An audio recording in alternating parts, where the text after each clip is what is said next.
Have you ever asked if climbing up the corporate ladder is actually worth it? Yes, your salary will increase. Accomplishments will be added to your portfolio.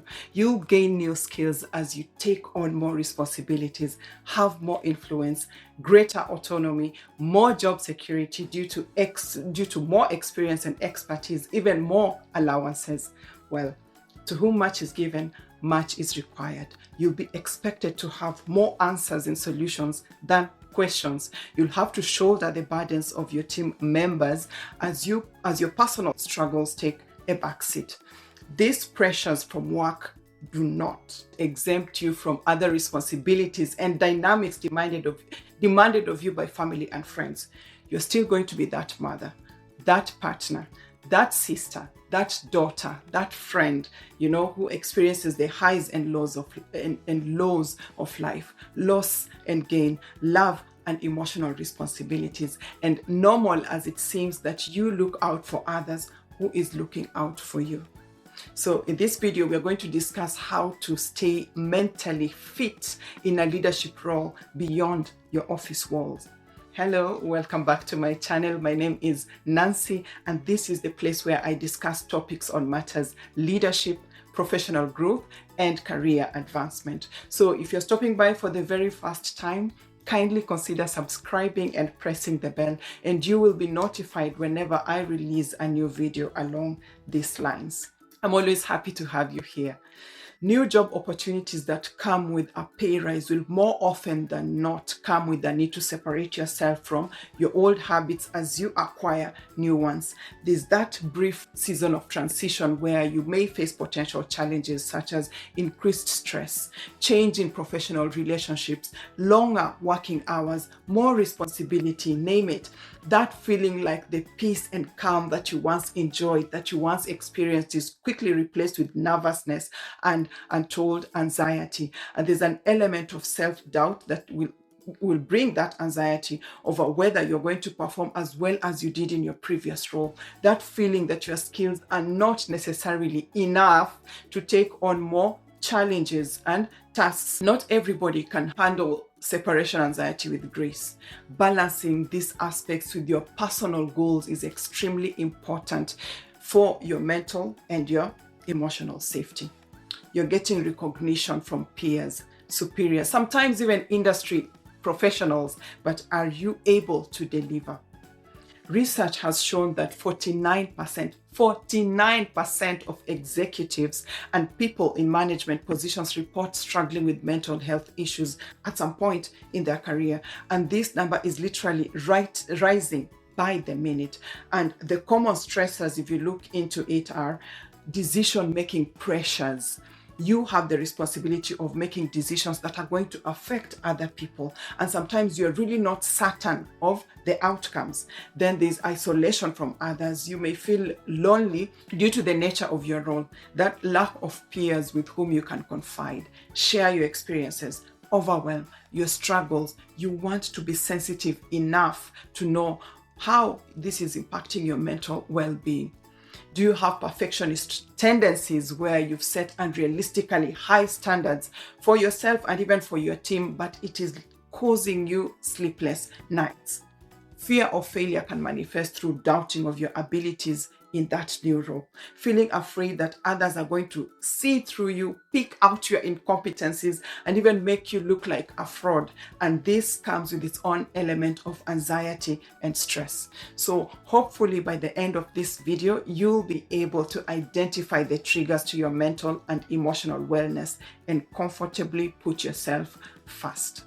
If you're already in leadership, you might be facing challenges that take a toll on your mental strength. I'll just give you a few examples. The constant pressure to meet high performance standards and achieve the high targets that are set by the organization. That fear of not meeting expectations can result in burnout. Then you have the team dynamics. You have your own team dynamics to handle the interpersonal conflicts, managing the differing, diverse personalities that you're working with. This can drain you emotionally, and you do not want to get to a point of helplessness where your team members start questioning your problem-solving abilities before coming to you for help.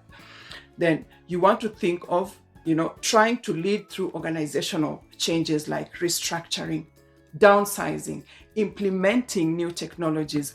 People's emotions are involved here, and this can leave you feeling sort of unstable and uncertain and pushing your stress levels way over the roof. Or maybe you're the kind of person that is big on continuous learning and updating your skills. That's something that I'm very passionate about. And you need to keep pace with the industry changes. The need to stay relevant and competent can be demanding, and this can also lead to high anxiety. So your mental health as a leader is extremely important, not only for your well-being, but also for the emotional and mental health of your team members. Your attitude, your behaviors, all this are mirrored by your team members. So when you prioritize yourself, you are quietly, subtly encouraging others to prioritize themselves. And just consider the opposite.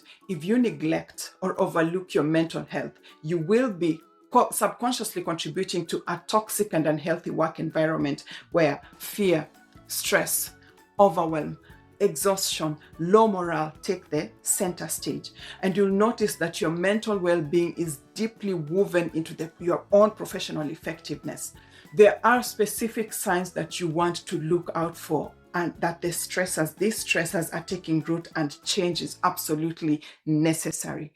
Are you becoming excessively worried about your workload, your team members' contributions and output, your organization's expectations of you, that feeling that you have to shoulder all these burdens alone because other people may not necessarily understand?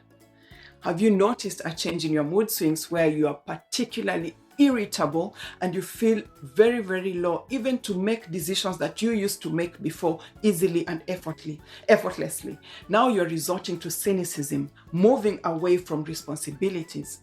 Have you let your work spill into your personal time, ignoring all the alarms that are going off around you, the insomnia, the withdrawal syndromes, all this from loved ones, from people that you really care about, before resorting to any unhealthy coping mechanisms? Because it's possible. It is important to note that you are not alone. It is the Paris Olympics season as I shoot this video, and a good number of the world champion title holders, leaders in their specific crafts, have mentioned their mental health struggles and processes that they have been through, from their lowest of lows, journeying through to their highest of highs. And destigmatizing mental health played a big role in their comeback stories. Misconceptions that could have been equated to weaknesses on their part were the actual pedestals that renewed their strengths. And then, historically speaking, just think of Martin Luther King Jr., who suffered depressive episodes well into his adulthood with 2 suicide attempts as a teenager. Sir Abraham Lincoln, who struggled with depression all through his life. Winston Churchill, who struggled with bipolar disorder while in leadership. And then, moving closer to home, you know that you are as important to any organization as your productivity, which highly depends on your mental health, strength, and wealth. As a cabin crew, I was taught that your safety comes first. Your safety comes above all else. You cannot help others from a place of need. You cannot give what you do not have. So I have this acronym, FORTE, in reverse order, which is going to help you mitigate the stress and lead a mentally fulfilling life throughout your career, starting with letter S, self-care.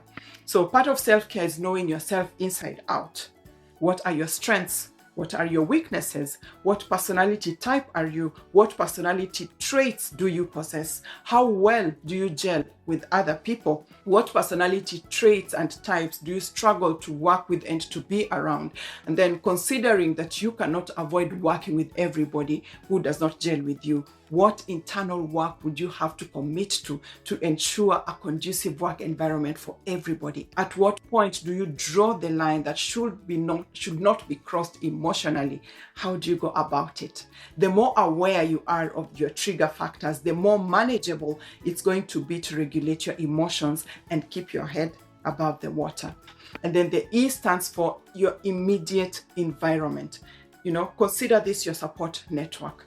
You want to know who forms your immediate environment physically, psychologically, emotionally, and even spiritually. And that this is particularly important in seasons where you experience professional lows, emotional exhaustion, workplace drama, anything that drains you mentally.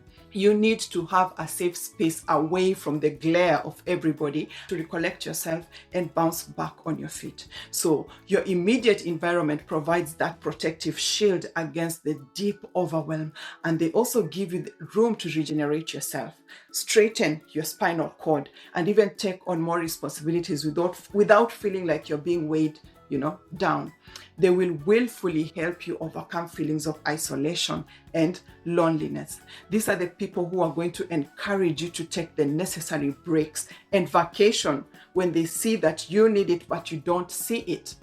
And should you need therapy but still feel afraid of being stigmatized, here is your environment of safe anonymity, where these people are more interested in seeing you well-rounded, and they're willing to do whatever it takes to help you get there. Then the T stands for your team's needs, or your team members' needs. So once equipped with emotional stamina from your immediate environment, you can safely address the needs of your team. You want to know who constitutes and contributes to your team members. What personality traits do they possess, and how can you help them bring out the best in themselves? The quality of work your team delivers is directly proportional to the kind of leadership that you deliver it. And this is going to determine how happy your clients are going to be, and even influence the eventual return on investment. Just tell yourself, if your team members are happy, your customers are going to be happier. And this is where you want to foster a culture of openness that values mental health and provides resources for stress management. There is so much power in open dialogue and showing empathy among colleagues. You just want the conversation to start with you. Then the R stands for rate by importance. And this is where you look at your daily activities. What must you absolutely do on a daily basis? What are the things that you do not have to do, but they don't hold as much importance, but you do them anyway? How much of your energy do you consecrate to them? You want to list all this by their order of importance so that you attend to the most important early and fast when your energy levels are high. And as you progress through the day, you want to be in tune with your body so you can know when to press pause, reset, stop, and pick up the next day. Procrastination is postponing what you ought to do without assigning it a specific time, date, or day. Being organized, on the other hand, ensures that everything you do is planned for. And then the O stands for omitting the excesses. Remove the excess. Once you're clear on your daily routine, it is important to eliminate whatever doesn't serve yours or the good of those around you, but it takes your time and energy. And this boils down to quality over quantity. And there are meetups that leave you drained and you could comfortably do without. How about programs that eat into your schedule but cannot be accounted for? Do you feel like you have to be everything to everybody else except yourself? So omitting the excesses is a case of radical accountability, where you stick to only what you need, who and what adds value to your well-being. And the more you commit to decluttering your mind, the more freedom you're going to experience, the more freedom you'll have to be yourself and experience also that mental space and mental freedom. And you'll breathe mentally, if that makes sense. And then the F stands for focus on the basics. So having omitted the excess, you've adopted rating your daily duties by level of importance. You can bring your team members in because you have a full grasp of your immediate environment and you're comfortable putting yourself first. So from here, it's a case of rinse and repeat. Rinse and repeat. Whatever is working, keep doing it. How do you feel at the end of each day, having implemented what I have discussed above? And if you're happy with the changes that are coming in, then this is where you want to keep your focus and make it you. If you got value from this video, please give it a like and subscribe if you haven't already. And if you know anyone who'd benefit from it, just feel free to share with them. I look forward to seeing you on the next one. Bye.